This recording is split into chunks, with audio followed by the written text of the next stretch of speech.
بسم اللہ الرحمن الرحیم۔ السلام علیکم زینب ٹی وی کے ناظرین، آج کے درس حدیث میں خوش آمدید۔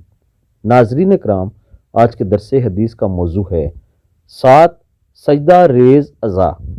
حضرت عباس بن عبد المطلب رضی اللہ تعالی عنہ فرماتے ہیں کہ میں نے رسول اللہ صلی اللہ علیہ وآلہ وسلم کو یہ ارشاد فرماتے ہوئے سنا، جب بندہ سجدہ ریز ہوتا ہے تو اس کے ساتھ 7 اعضاء بھی سجدہ کرتے ہیں۔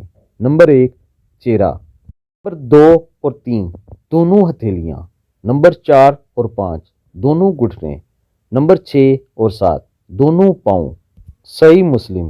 ایک دوسری روایت میں رسول اللہ صلی اللہ علیہ وآلہ وسلم کا ارشاد منقول ہے، دوزخ انسان کا ہر عضو جلا کر بنسم کر دے گی سوائے سجدے کے نشان، یعنی درجہ بالا 7 اعضاء سجدے کے، کیونکہ اللہ تعالیٰ نے دوزخ پر حرام کر دیا ہے کہ وہ سجدوں کے نشان کو جلائے۔